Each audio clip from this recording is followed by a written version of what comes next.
Kiranya Tuhan memberkati kita semua dalam sukacita dan damai sejahtera. Amin.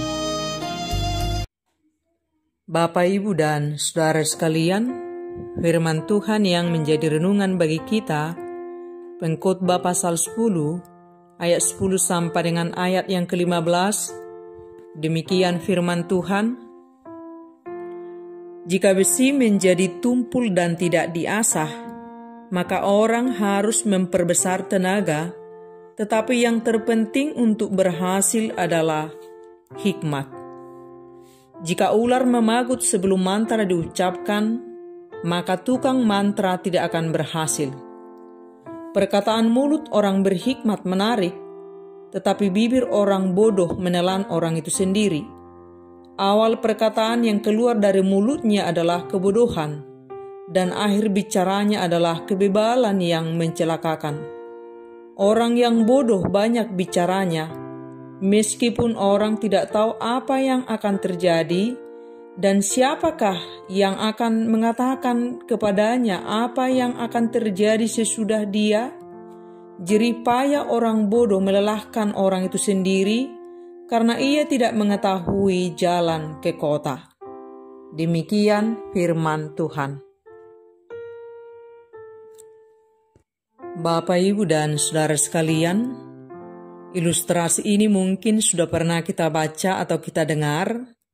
Sebuah kisah mencatat mengenai seorang pria tua yang hidup dengan kedua anaknya.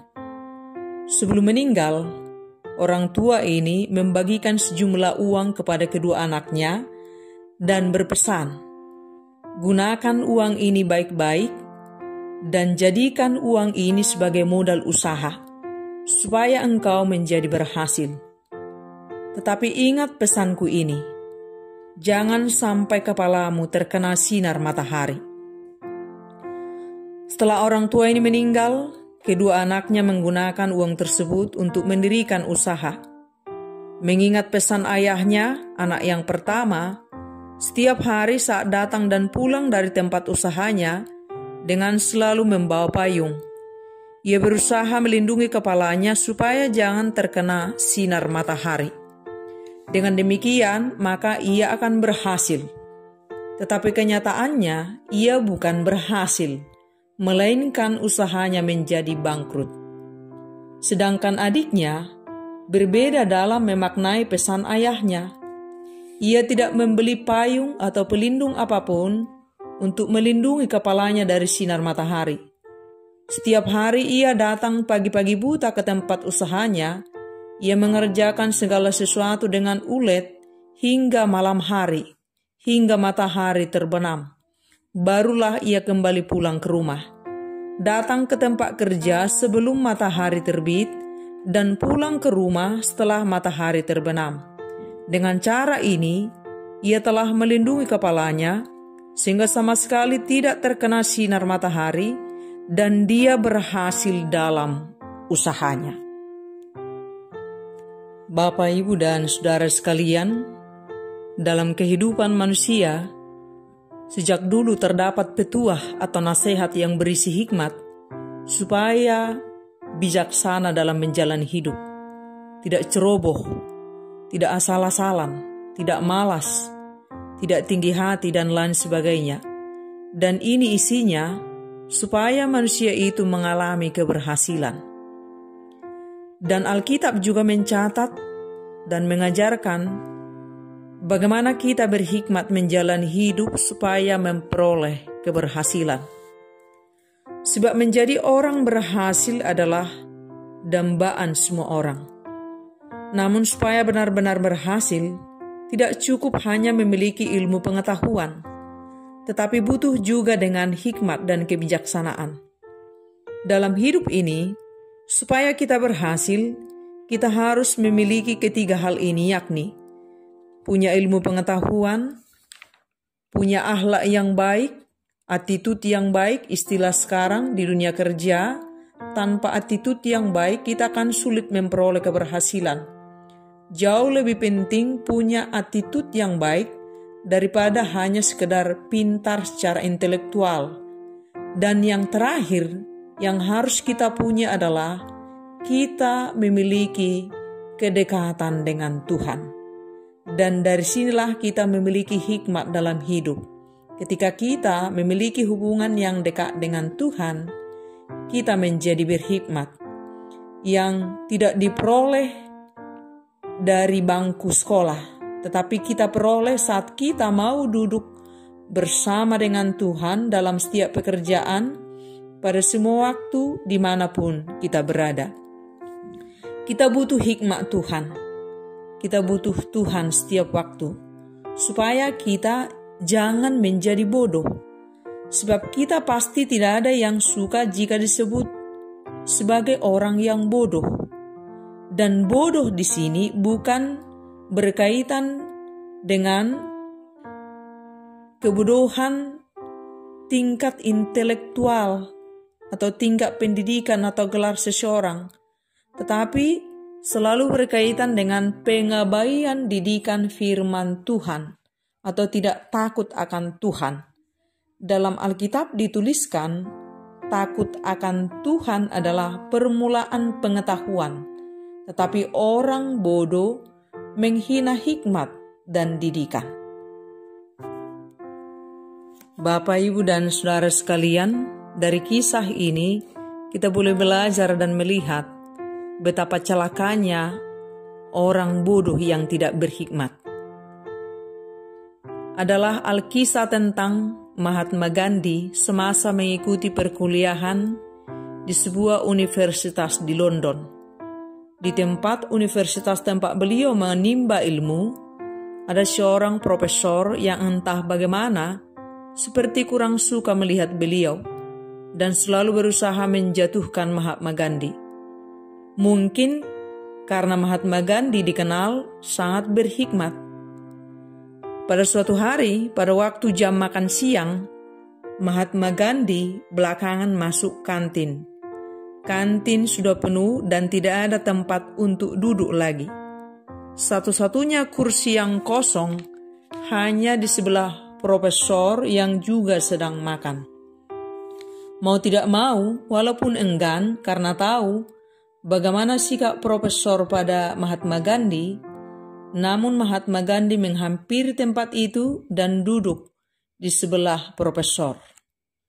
Melihat hal tersebut, profesor pun merasa tidak senang dan berkata, "Sungguh tidak pantas seekor babi duduk berdampingan dengan seekor burung." Mendengar kata-kata tersebut, Mahatma Gandhi pun berdiri dan dengan tenang berkata, "Oh, saya mengerti. Jangan khawatir, Frog. Saya akan terbang sekarang juga." Mahatma Gandhi pun berlalu dan meninggalkan profesor yang terdiam menanggung malu. Niatnya semula ingin mempermalukan, tetapi karena hikmat yang dimiliki Mahatma Gandhi, ternyata kenyataan menjadi terbalik. Sang profesor yang malah mempermalukan dirinya sendiri dengan kebodohannya sendiri. Kemudian pada suatu hari di dalam kelas, profesor sengaja memberikan pertanyaan kepada Mahatma Gandhi. "Seandainya dalam perjalanan kamu menemukan satu tas penuh berisi kebijaksanaan dan satu lagi tas berisi penuh uang, tas mana yang akan kamu pilih?" Mahatma Gandhi pun menjawab, "Saya akan mengambil tas yang berisi uang." Mendengar itu dengan sinis, seolah mengejek, profesor mengatakan, "Jika itu adalah aku akan memilih tas yang berisi kebijaksanaan." Dengan santai, Mahatma Gandhi berkata, "Seseorang akan mengambil apa yang tidak ia punya." Dan profesor pun kembali menanggung malu oleh karena hikmat yang dimiliki Mahatma Gandhi. Dalam firman Tuhan dalam Alkitab dikatakan, "Janganlah lekas-lekas marah dalam hati, karena amarah menetap dalam dada orang bodoh." Orang yang iri hati, yang tidak mampu menerima kelebihan orang lain, menyimpan amarah dalam dadanya, sehingga amarahnya selalu membuatnya bertindak bodoh dan mempermalukan dirinya sendiri. Orang berhikmat, orang yang sabar, orang yang tenang, sehingga kata-katanya berisi kebenaran dan kebaikan. Orang berhikmat selalu lebih dahulu berpikir dan mempertimbangkan segala sesuatu sebelum mengeluarkan perkataan, sebelum bertindak. Tetapi orang bodoh suka berbicara tanpa berpikir panjang, suka bertindak sebelum berpikir panjang. Itulah sebabnya maka orang lebih tertarik mendengar nasihat dan teguran orang berhikmat daripada mendengar kata-kata orang bodoh yang tidak berisi, tong kosong, nyaring bunyinya, asal bunyi tanpa makna, tetapi malah merugikan orang lain, menyusahkan orang lain. Kata-kata orang bodoh sering melukai hati orang lain. Orang berhikmat selalu terbuka mendengar keluh kesah orang lain atau punya telinga untuk mendengar orang lain dengan sepenuh hati. Orang bodoh lebih suka mencela, mempersalahkan, dan menghakimi. Orang berhikmat cerdas dalam memahami. Orang bodoh cenderung sok tahu dan sok pintar, tetapi tidak tahu apa-apa. Orang berhikmat tidak akan menceritakan kelemahan orang lain, sementara orang bodoh suka membuka menceritakan kelemahan orang lain, bahkan suka membuat orang lain punya kelemahan, walaupun sesungguhnya tidak punya kelemahan itu. Orang berhikmat fokus memperbaiki diri supaya menjadi lebih baik. Orang bodoh suka mencari-cari kesalahan orang lain. Orang berhikmat selalu dengan cepat mengakui jika melakukan kesalahan dan bertobat. Orang bodoh selalu merasa benar, tidak pernah mengakui kesalahan, dan tidak pernah bertobat. Orang berhikmat senang hidup dalam damai. Orang bodoh suka menyebarkan fitnah, berita bohong, dan suka memecah belah. Akibatnya, ialah orang berhikmat disenangi banyak orang, sedangkan orang bodoh dijauhi. Orang berhikmat dan orang bodoh bukan ditentukan oleh gelar pendidikan, tetapi bergantung pada kemampuan seseorang mengolah hidup, menjalani hidup menurut yang Tuhan kehendaki. Orang berhikmat adalah orang yang hidup menurut kehendak Tuhan. Orang berhikmat adalah orang yang takut kepada Tuhan, orang yang memiliki hubungan yang dekat dengan Tuhan, orang yang hidup dalam pimpinan Roh Kudus. Roh Kudus menjadi sumber hikmat bagi perjalanan kehidupannya. Dan dunia tidak memberikan ini. Kedekatan seseoranglah dengan Tuhannya. Itulah yang membuatnya berhikmat. Semakin berkualitas hubungan kedekatan seseorang dengan Tuhan, semakin berhikmatlah dia menjalani hidupnya. Orang berhikmat hidup di dalam firman Tuhan. Kata-katanya hasil dari perenungannya dari firman Tuhan. Sementara orang bodoh hidup menurut dagingnya dan kebodohannya sendiri, sehingga perkataannya juga adalah perkataan-perkataan bodoh yang tidak berisi. Dan selama kita hidup di dunia ini, hidup kita adalah belajar untuk berhasil. Dan dalam hal ini bukan melulu fokus pada pencapaian duniawi, keberhasilan duniawi, tetapi fokus hidup seturut kehendak Tuhan. Dan sesungguhnya itulah panggilan hidup kita sebagai pengikut Kristus. Dan dalam hal ini, kita butuh Tuhan supaya kita berhikmat menjalani hidup, tahu mana kehendak Tuhan, tahu yang salah, sehingga dalam berpikir, berkata-kata, bertindak, kita tidak menjadi sama dengan orang bodoh, tetapi kita berhikmat di dalam Tuhan. Kita memiliki kecerdasan di dalam kehendak Tuhan, melalui hidup dipimpin oleh Roh Kudus. Roh Kuduslah yang memberikan kita hikmat itu. Dan orang berhikmat meletakkan hidupnya pada kuasa Tuhan, tidak berjalan menurut pikiran dan keinginannya, tetapi berserah pada arahan Tuhan, pada jalan kebenaran, menjadi hamba kebenaran, dan menuju kehidupan. Dan Roh Kuduslah yang berbicara untuk memberi hikmat supaya tetap berjalan di jalan kebenaran Tuhan.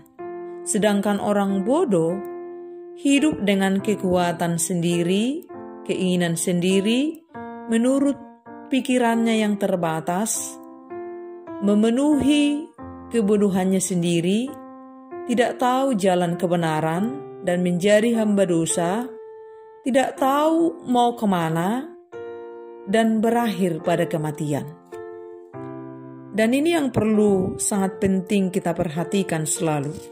Dalam pekerjaan apapun, mari kita selalu lebih dahulu meminta hikmat dari Tuhan melalui pimpinan Roh Kudus. Duduk dengan diam dengan Tuhan lebih dahulu sebelum berpikir dan bertindak, supaya Roh Kudus memberi kita hikmat dan kebijaksanaan.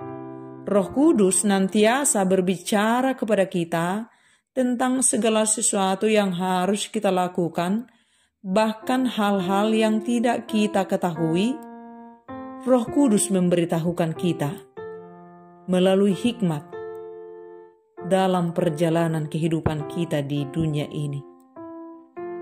Dan ini yang sering menjadi soal. Kadangkala kita gagal, mengalami kegagalan, karena kita kurang hikmat. Karena lebih mengandalkan tenaga kita, pikiran kita. Padahal tenaga kita terbatas, pikiran kita terbatas. Dalam segala hal kita terbatas. Ada banyak hal-hal yang tidak bisa kita lakukan, kita selesaikan, hanya dengan pengandalan tenaga dan pikiran kita yang terbatas itu. Kita butuh Tuhan. Kita butuh hikmat Tuhan. Kita butuh kecerdasan dari Tuhan. Oleh sebab itu, mintalah hikmat dari Tuhan pada semua apapun yang kita kerjakan, agar dapat memberi hasil yang terbaik dan surut dengan kehendak Tuhan. Dan apapun profesi kita, bersama Tuhan, hasilkan yang terbaik, dan itu kita jadikan menjadi persembahan sebagai rasa hormat kita kepada Sang Pemberi hikmat tersebut. Dan bersikaplah selalu bijaksana. Asalah mata kapakmu supaya engkau berhasil. Hikmat itu umpama seperti mata kapak yang harus terus diasah, sehingga dapat menumbangkan pohon yang besar dengan mudah. Kapak yang tumpul hanya akan menghabiskan banyak tenaga tanpa hasil. Oleh sebab itu, carilah hikmat itu setiap waktu. Ketika kita kekurangan hikmat, mintalah hikmat itu kepada Sang Pemilik hikmat itu, yaitu Tuhan kita, supaya kita bijaksana dan hidup dalam kehendak Tuhan. Memperoleh hikmat sungguh jauh melebihi memperoleh emas dan mendapat pengertian jauh lebih berharga daripada mendapat perak.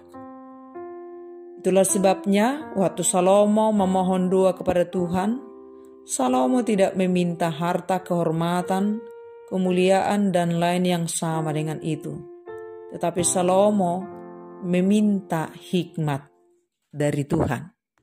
Dan Tuhan mengabulkan permohonan daripada Salomo. Kemudian Tuhan menambahkan, menyempurnakan kehormatan, kejayaan, dan lain sebagainya yang sama dengan itu.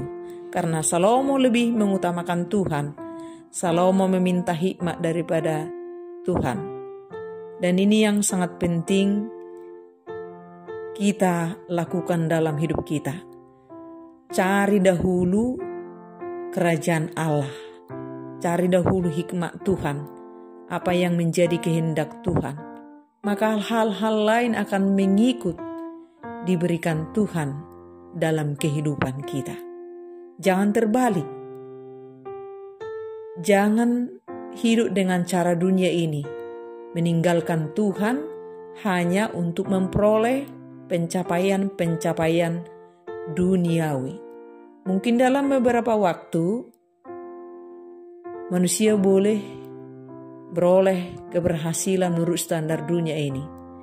Tapi ketika kekuatan pikirannya, kekuatan kemanusiaannya tidak mampu untuk memahami hal-hal yang tak terduga yang terjadi dalam hidupnya, pada waktunya juga akhirnya juga kembali mencari Tuhan, mencari hikmat Tuhan, mencari kecerdasan daripada Tuhan untuk memperoleh jalan keluar dari persoalan yang dihadapi oleh manusia itu sendiri. Oleh sebab itu, hiduplah di dalam Tuhan, maka hikmat akan diberikan kepada kita. Harta yang sangat berharga yang menuntun kita pada kehidupan yang benar dan menuju kehidupan yang kekal. Tuhan kiranya memberkati kita, Roh Kudus memberikan kita hikmat dan pengajaran supaya kita senantiasa dipimpin, berjalan, hidup sebagai hamba kebenaran Tuhan, seturut dengan apa yang Tuhan kehendaki, dan sesungguhnya itulah panggilan hidup yang diinginkan Tuhan bagi kita sebagai pengikut Kristus. Kiranya Tuhan memberkati kita semua. Amin.